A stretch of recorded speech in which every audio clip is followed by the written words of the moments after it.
Hello guys, welcome to hit TV. నేను మీ Nihal. So ఏదైతే నిన్న అనిల్ కుమార్ గారు ఏదైతే వ్యాఖ్యలు చేశారో, గవర్నమెంట్ ఫామ్ అయ్యి 3 మంత్స్ కూడా అవ్వకముందే ప్రజల్లో వ్యతిరేకత వచ్చింది. అనవసరంగా వీళ్ళకి ఓటేసామని ప్రజలు అనుకుంటున్నారని అనిల్ కుమార్ యాదవ్ గారు అన్నారు. సో దీని గురించి మనకి పూర్తి వివరంతో ఇవ్వడానికి మన ముందుకొచ్చారు సూర్యదేవర లత గారు. నమస్తే మేడం. నమస్తే. మ్యామ్, నిన్న ఏదైతే అనిల్ కుమార్ గారు ఏదైతే నెల్లూరు జిల్లాలో ఆయనకొచ్చిన తర్వాత ఏదైతే ఆయన వ్యాఖ్యలు చేశారో, ప్రజలు కూటమికి ఓటేసి చంద్రబాబు నాయుడు గారి పేరు ఆయన ప్రస్తావన తీసుకొచ్చారు. ఆయనకు ఓటేసి అనవసరంగా చంద్రబాబు నాయుడు గారికి ఓటేసామే అని ప్రజలు ఫీల్ అవుతున్నారని అనిల్ కుమార్ యాదవ్ గారు అన్నారు. ఏదైతే స్టేట్మెంట్ పాస్ చేశారో అది నిజమేనా మేడం? అంటే అనిల్ కుమార్ గారు అసెంబ్లీలో ఏం మాట్లాడారనేది ఆయన కొంచెం గుర్తు తెచ్చుకొని మాట్లాడితే బాగుంటది. హ్మ్. ఎందుకంటే అనిల్ కుమార్ గారు మినిస్టర్‌గా ఉన్నప్పుడు నేను పోలవరం పర్సెంటా, అర పర్సెంటా అనేది కాదమ్మా, బుల్లెట్ దిగిందా లేదా అనేది డైలాగులు కొట్టాడు. ఆయన డైలాగులు కొట్టిన 2 సంవత్సరాల తర్వాత పదవి పోయింది. హ్మ్. పదవి పోయిన తర్వాత ఎక్కడున్నాడో తెలియలేదు. సో, మళ్ళా ఆల్ ఆఫ్ సడన్ ఇప్పుడు ఓడిపోయాడు. ఓడిపోయిన తర్వాత మళ్ళా స్టార్ట్ చేస్తున్నాడు. హ్మ్. అంటే వాళ్ళకి ఉనికి కాపాడుకునేదానికి ఏదో ఒకటి మాట్లాడుతున్నాడు. ప్రజలు ఎక్కడ మర్చిపోతున్నారో నన్ను హ్మ్. అనే ఉద్దేశంతో నేను ఇప్పుడు ఏదో ఒకటి మాట్లాడాలి. గవర్నమెంట్ మీద నేను ఏదో ఒక నింద వేయాలనే దాంతో మాట్లాడుతున్నాడు. నీ చేతిలో అధికారం ఉన్నప్పుడు నువ్వేం చేసావో చెప్పు ఇప్పుడు? హ్మ్. నువ్వు చేసావు, ఏం చేసావు? ఏ రోజైనా నువ్వు పోలవరం గురించి నువ్వు ఇచ్చిన మాట మీద నువ్వు నిలబడ్డావా? ఆ మాట మీద నిలబడినాడివి నీకు మాట్లాడే అధికారమే లేదు. హ్మ్. నువ్వేం చెప్పావు? సో, అందరిని ఎగతాళి చేస్తూ, అందరినీ ఇమిటేట్ చేస్తూ, నువ్వేదో మహా మేధావి అన్నట్టు, నువ్వేదో ఎన్నో సంవత్సరాల రాజకీయ అనుభవం ఉన్నట్టు, నువ్వేదో ఇదివరకు గతంలో ఈ చాలా సార్లు మినిస్ట్రీగా చేసినట్టు, ఆ! నీకు పోలవరం గురించి మొత్తం తెలిసినట్టు, రివర్స్ టెండరింగ్ అని చెప్పి తీసుకోవటం గానీ, హ్మ్. ఇవన్నీ చేసినప్పుడు ఖచ్చితంగా చెప్పాల్సిన బాధ్యత నీకుందిప్పుడు. అవును. నువ్వు ఉన్నప్పుడు నువ్వేం చేశావని చెప్పాల్సింది నీవు ఈరోజు ప్రజలకి నువ్వు ఇప్పుడే అధికారం కోల్పోయింది ఇప్పుడే. 6 నెలలు అవ్వలేదు. అవును. సో, నువ్వు చెప్పాల్సిన బాధ్యత ఉంది గదా! హ్మ్. మీ మీ చేతిలో ఉన్నప్పుడు మీరేం చేశారని చెప్పాల్సింది ఉంది గదా! అవును. ఇదే ఆ! అనిల్ కుమార్ యాదవ్ గారు జగన్మోహన్ రెడ్డి గాని, దమ్మున్న నాయకుడు జగన్మోహన్ రెడ్డి గాని టచ్ అయిన ఎవరి వల్ల కాదు. ఎందుకంటే మీరందరూ కలిసి కూటమిగా గవర్నమెంట్ ఫార్మ్ చేశారు. కాకపోతే జగన్మోహన్ రెడ్డి గారు ఒక్కళ్ళే 40% ఓట్ బ్యాంక్‌తో ఒక మంచి మెజారిటీ జగన్మోహన్ రెడ్డి గారిని ఢీకొట్టే నాయకుడు ఇప్పటిదాకా ఎవ్వరు లేరు, పుట్టబోరు అని అనిల్ కుమార్ యాదవ్ గారు నిన్న ఏదైతే బహిరంగ సభలో చెప్పారు నెల్లూరు జిల్లాలో. ఇది నిజమేనా మేడం? ఏదైతే 40% వచ్చింది ఓకే. ఇప్పుడు నెక్స్ట్ తరానికి మళ్ళీ మేము అధికారంలో రాబోతున్నాం. మీరు ధైర్యంగా ఉండండి అన్నట్టుగా ఆయన అక్కడున్న కార్యకర్తలకి చెప్పాడు. ఇప్పుడు మునిగిపోతుంది నావ. సో, హ్మ్. దానిలో ఉండే వాళ్ళకి ఆ నియోజకవర్గానికి సంబంధించి ఆయన మొన్న వరకు ఎలక్షన్‌లో పార్టిసిపేట్ చేశాడు కాబట్టి కెప్టెన్ అనుకుందాం. హ్మ్. వాళ్ళే వైసీపీ వాళ్ళే. ఓకే. సో, మునిగిపోయే నావను ముంచే వరకైనా చెప్పాలిగా ధైర్యం. హ్మ్. ఆయనతో నలుగురు తిరగాలి కదా!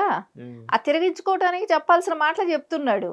కానీ అక్కడ ప్రజలకే గాని, లోకల్‌లో గానివ్వండి, మనం ఇప్పుడు వాళ్ళెళ్లి ప్రజలకెళ్ళి వాళ్ళ నాయకులో, కార్యకర్తలో ఎళ్లి చెప్పుకోవటానికి ఏం చేశామని చెప్తారు చెప్పండి? హ్మ్. మేము ఈ గత 5 సంవత్సరాల్లో మేము అధికారంలో ఉన్నాం. మేము ఇది చేసాం. ఈ కంపెనీ తీసుకొచ్చాం. ఎడ్యుకేషన్ పరంగా పిల్లలకి ఇంతమందికి ఉద్యోగాలిచ్చాం. మెగా డీఎస్సీలు తీసుకొచ్చాం. పెన్షన్‌లు మేము కరెక్ట్‌గా గతంలో మేము మాటిచ్చినట్టు హ్మ్. ఒకేసారి పెంచాము అని చెప్పగలుగుతారా? అంటే వృద్ధులకు నవరత్నాలు. పెంచటం విడతల వారీగా ఎన్ని సంవత్సరాలు? 4 ఏళ్ళు, 5 ఏళ్ళు పట్టింది నీకు పెంచటానికి.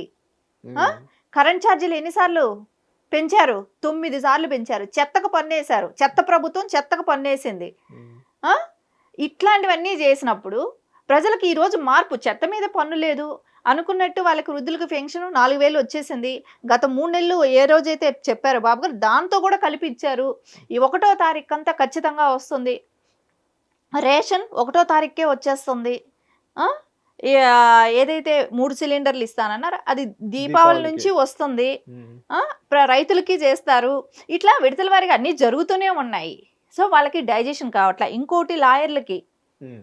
జూనియర్ లాయర్‌లకి రూ. 10,000 ఇస్తానన్నారు. హ్మ్. సో, ఎంత మంచి ఇది. సో, ఇప్పుడు లా చదువుకున్న తర్వాత వాళ్ళు ప్రాక్టీస్ చేయటానికి ఎవరి దగ్గరైనా ఉన్నా కూడా జీతం కూడా ఇవ్వట్లేదు. అవును.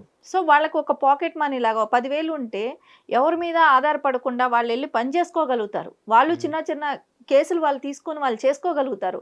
వాళ్ళకొక భరోసా కల్పించారు కదా! అవును. ఆ! ఇలా ఎన్ని జరుగుతున్నాయి? అన్నా క్యాంటీన్‌లు పెట్టారు. అవును. నువ్వు తీసేసిన అన్నా క్యాంటీన్‌లు పెట్టారు. అన్నా క్యాంటీన్‌ల గురించి వాళ్ళు ఒక మాట అన్నారు. ఏదైతే వైసీపీ నాయకులు ఎవరైతే ఉన్నారో, ఒక రూ. 60కే ఒక హోటల్‌లో మంచి క్వాలిటీ భోజనం పెట్టని పరిస్థితి.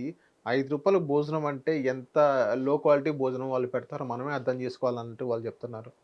అంటే నువ్వు తిని చూసావు, అక్కడ తిన్న ప్రజలు చెప్తున్నారు కదా. ఉమ్, అది వాళ్ళు చేసే వాళ్ళు ఎవరు? ఇస్కాన్. ఉమ్, వాళ్ళు ఏం భోజనం తింటారో, ఇస్కాన్ టెంపుల్లో ఏ భోజనం అయితే తింటారో అదే భోజనం పెడుతున్నారు. ఉమ్, సో అలాంటప్పుడు నాణ్యత లేదని నువ్వు ఎలా చెప్తావు? ఉమ్, అంటే నీకు గతంలో ఇప్పుడు మనం మొన్న వాటి వరకు ఈ 5 ఏళ్ళు మనం చూసాం తిరుపతిలో, నువ్వు చేసిన దందాలకు కానీ నువ్వు చేసిన కల్తీలే కానీ నీకు అన్ని రకాలుగా గుర్తు వస్తున్నాయి. ఉమ్, అందరూ అదే చేస్తారని అనుకుంటున్నావు. సో అందుకే చెప్పారు నారా చంద్రబాబు నాయుడు, దాతలు ఎవరైనా ఆ రోజు ఎవరైనా దానం చేయాలనుకుంటే, అన్నదానం చేయాలనుకుంటే అక్కడ కట్టి వాళ్ళు ఆ రోజు చేసుకోవచ్చు అనే అట్లాంటి బెనిఫిట్స్ కూడా పెట్టారు. ఉమ్, సో దాని మూలాన చాలా మంది అలాంటి పనులు చేస్తున్నారు. సో అక్కడ గవర్నమెంట్కి లాభం కోసం చేయట్లేదు, అది లాభం చేసే బిజినెస్ కాదు అది. అవును. సో ప్రజలకు అన్నం అంటే ఆ టైంకి ఒక పని మీద వెళ్ళినా, అక్కడ ఎవరైనా భిక్షకాలు ఉన్నా, ఎవరికైనా సరే ఆకలి అన్నప్పుడు ఈ రాష్ట్రంలో ఏపీలో ఎక్కడ కడుపు కాలి నిద్రపోకూడదు, ఉమ్, ఎవ్వరూ కూడా ప్రజలు ఆకలితో నిద్రపోకూడదు అనే ఒక్క ఉద్దేశంతో అన్న క్యాంటీన్లు తీసుకురావడం జరిగింది. సో దాన్ని అట్లాంటి వాటిని మెచ్చుకోవాల్సింది పోయి వాటి మీద ఇవి విమర్శలు ఏంటి?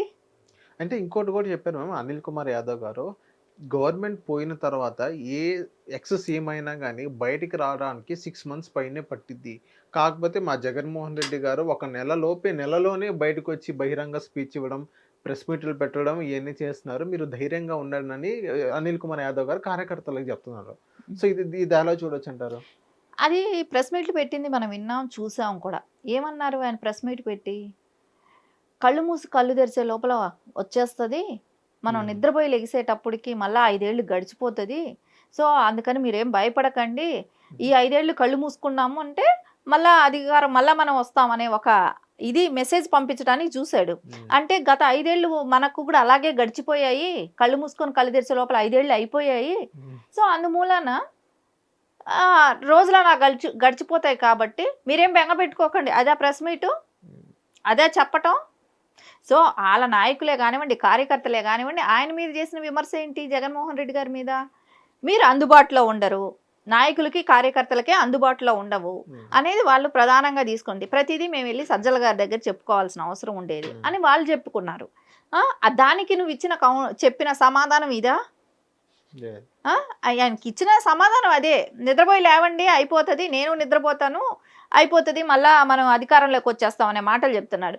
ఈయన నిద్రపోయి లేసేదానికి ప్రజలు 5 ఏళ్ళు ఇచ్చారు, ఒక్క ఛాన్స్ అన్నదానికి 5 ఏళ్ళు ఇచ్చారు. ఇచ్చిన దానికి నువ్వేం చేసావు అనేది ప్రజలకు అందరికీ గుర్తుంది.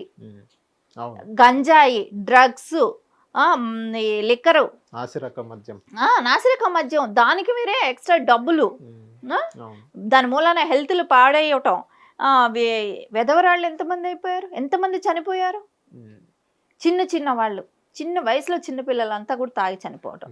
పిల్లలకు, ఆడపిల్లలకు కూడా గంజాయి ఇచ్చి అలవాట్లు చేశారు, స్కూల్స్లో గంజాయి అమ్మటం చేశారు, గవర్నమెంట్ స్కూల్స్ దగ్గర అన్ని చోట్ల కూడా గంజాయి దొరికాయి. ఇవన్నీ ఎలా జరిగింది? విస్తారంగా గంజాయి అనేది మొత్తం వైసీపీ నాయకులే చేశారు, నియోజకవర్గాల్లో వారీగా జరిగాయి. సో ఇప్పుడు ఆధ్యాత్మిక కేంద్రమైన తిరుపతిలో కూడా గంజాయి విస్తారంగా దొరికేది, కొండపైన కూడా దొరికేది, తిరుమల కొండ మీద కూడా గంజాయి దొరికేది. అంటే ఇలాంటివన్నీ ఎవరి మూలాన జరిగాయి? జగన్మోహన్ రెడ్డి గారి అండ చూసుకొని వాళ్ళందరూ అలా చేశారు. సో దానికంతటికి బాధ్యత ఎవరు? ఇదంతా ప్రజలు మర్చిపోలేదు కదా, గుర్తుంది కదా. నీకు మళ్ళా ఎలా వస్తుంది అనుకుంటున్నావు? ఖచ్చితంగా వచ్చే అవకాశమే లేదు. వీళ్ళందరూ ఏంటంటే ఏదో మళ్ళా అంటే వాళ్ళ నాయకులకి, కార్యకర్తలకి ఏదో కొంచెం భరోసా ఇచ్చినట్టు చెప్పుతే వాళ్ళ మన వెనకాల తిరుగుతారు అనే ఒక్క ఉద్దేశంతో చేస్తున్న పనే కానివ్వండి. దీనిలో నాయకులు, కార్యకర్తలుగా వేస్తే ఓట్లు కాదు కదా, ప్రజలు వేస్తే ఓట్లు. సో ప్రజలకు మంచి పరిపాలన కావాలి. సో వాళ్ళకి అది వాళ్ళు ఆశించింది జరుగుతుంది ఇప్పుడు. సో అలాంటప్పుడు ఈ జగన్మోహన్ రెడ్డిని ఎందుకు అనుకుంటారండి? అంటే ఇంకా కలలు కంటున్నాడు, ఇప్పుడు ఎలక్షన్ అయిపోయిన తర్వాత నిద్రపోయాడు, ఇప్పుడు లెగిశాడు, మళ్ళా వెళ్ళి పడుకుంటాడు, అంతే. హిట్ టీవీ యాప్ ని డౌన్లోడ్ చేసుకోండి. ఇందులో short news, live news, entertainment movies అన్ని అవైలబుల్ గా ఉన్నాయి. Please download hit TV app. Hit TV app ని ఫ్రీగా డౌన్లోడ్ చేసుకోండి.